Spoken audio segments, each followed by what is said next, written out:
Welcome to Accelerate My Practice. I'm glad you joined me here today. Today I want to talk about what do you do when you bring in another doctor?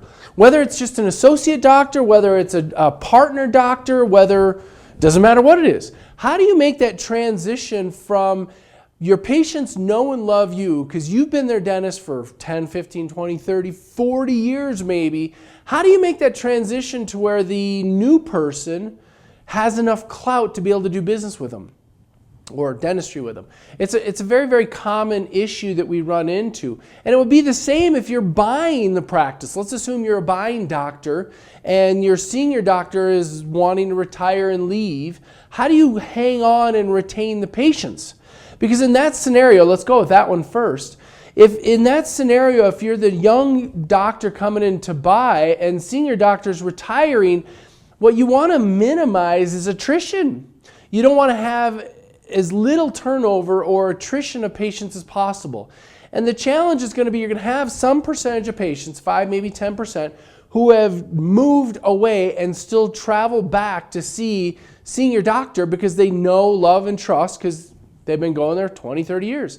I hear scenarios, I've got a client in Texas I was chatting with recently, and I hear scenarios of patients who are flying across the country for their dental appointments because they love this doctor so much. And if you're the young doctor who's buying from this guy, there's no way you're going to retain that patient. They are going to leave because they're going to be like, well, I might as well find a local person so I don't have to buy an airline ticket to get my teeth cleaned. But what can you do to maybe change that? What can be done to retain that patient or at least improve the probability of retaining that patient versus just going, we're going to lose 5 or 10 or 20%. And like I said earlier, the same is true if you're bringing in an associate doctor or whatever the scenario is. You have two different people and the new person's coming in. How can you keep them? And there's some specific things that we can do in this space to try and improve this.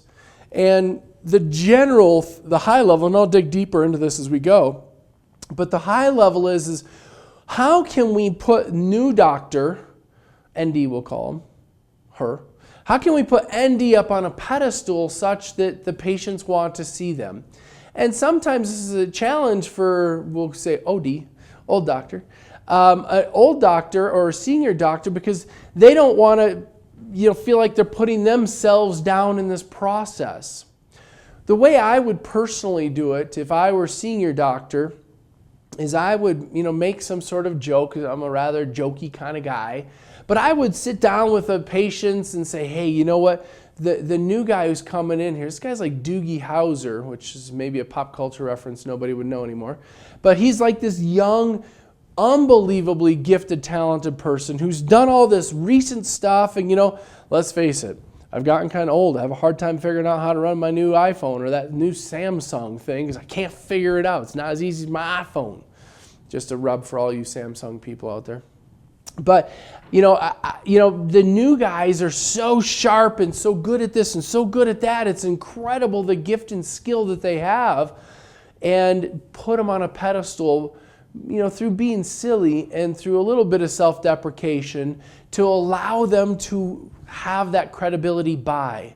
What we want to do in this case is pass along the baton of credibility as much as possible to the new doctor.